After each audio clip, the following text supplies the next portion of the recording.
I am going to do the last bit of the interview. I call it the firing line. All I'm going to do is just fire some names at you.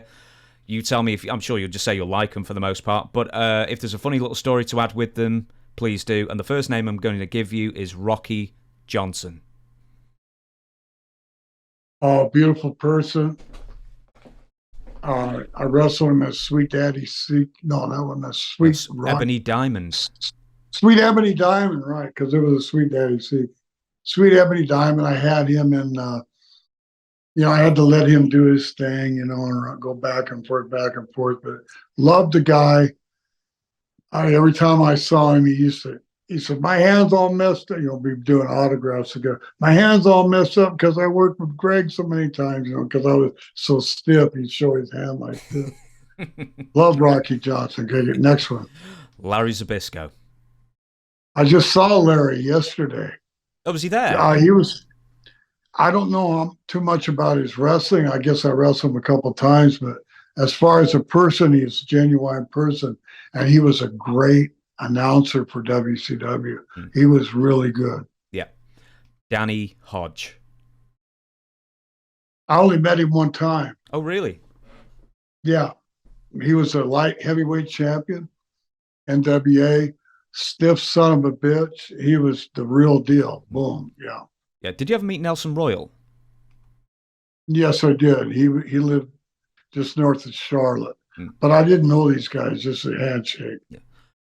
Mike Graham. I knew Mike Graham.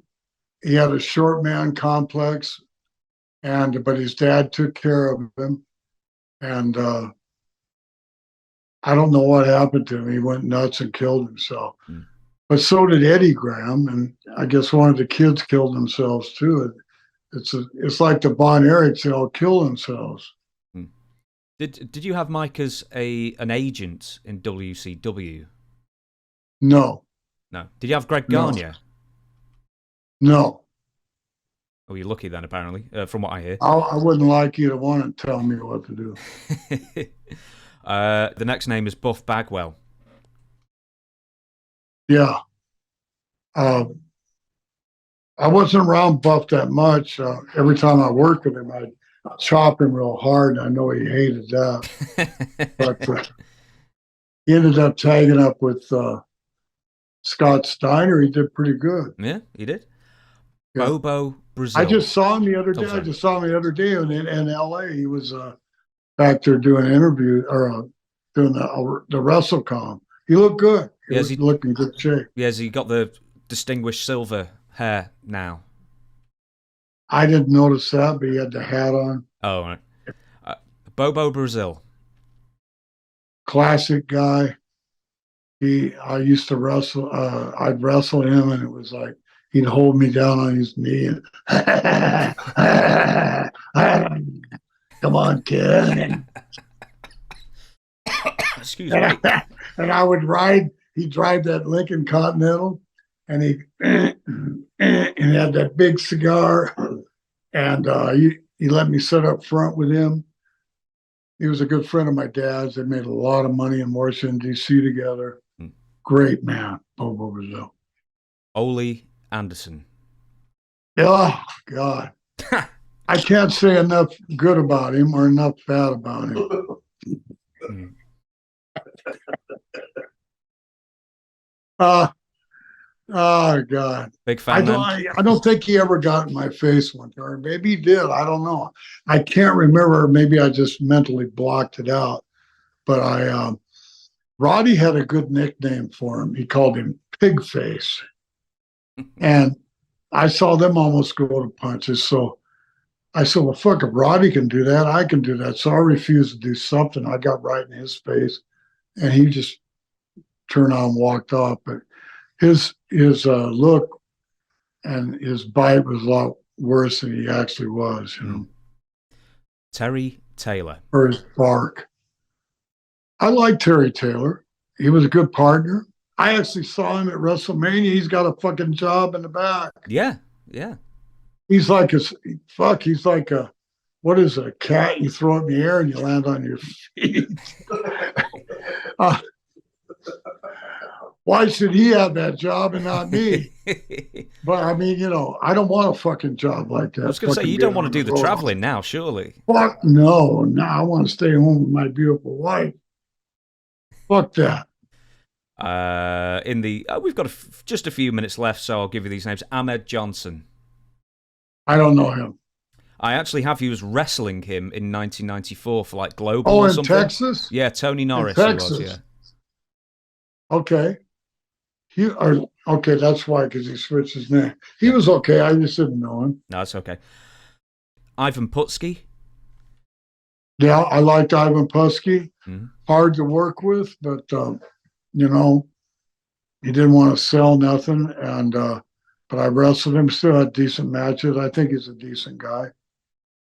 He's a little bitty guy now. Looks like a fucking midget. What was his real height? Was it like 5'6" even back then? Yeah, but now he looks like a little fire hydrant walking around. But he lost all of his muscles. I met him. I didn't know. Who are you? I'm Ivan. I'm Ivan Pesky. Yeah, he's got a kid, Scott Putski. He had a lot of potential. But I don't. Someone said he's doing something else now. Well, he's definitely not but in the business. A little bit. He's definitely not he's in the not, business. No. No. But he had potential. Gene LaBelle. Oh, Joe. Great guy, Gene LaBelle. Horrible announcer, but he over exaggerated everything. But I listen to him now on those old Hollywood tapes, and I was there, and I guess it was good. He was kind of like David Crockett, kind of like announcing wasn't his thing, right? But he passed away, but he was a legitimate tough guy. Yeah. Gene LaBelle. And he got Roddy Piper his start. So. And he made Steven Seagal shit his pants. Probably. Yeah, I never heard that one. Oh, the story goes is that Steven Seagal he did a lot of movies, yeah. Yeah, Steven Seagal said, I cannot be choked out. I have a technique to not ever be choked out. I will never pass out from a sleeper hold or anything. So Judo Gene LaBelle gets him in the choke, and it turns out that Steven Seagal's counter is to punch Gene in the balls. So instead, so Gene doesn't let go. Instead, what he does is crank down harder and makes Steven Seagal pass out, and then when he was unconscious, he shit his pants. That's the story. Oh my God. Well, I never heard that story. Hey, there you go. That's a good story. Thanks for sharing that with me. No worries. That's my only Gene LaBelle story as well, so that's all I've got. I'll end on these two, and then I will thank you for your time. Iron Sheik. I love the Iron Sheik. I saw the biography that they're doing right now on A&E, and oh my God, I love the Sheik. But he, please, Lord, please help the Iron Sheik. He needs your help. What's his status at the moment, health-wise? I don't know. I don't know. He just looks terrible. Is he still making appearances? He lost all of his teeth. No, he doesn't do anything. I hope they took care of him on that. Give him a good payday for that video. It's a hell of a documentary. I know I did one with Brutus, and they paid well. So get your money, man.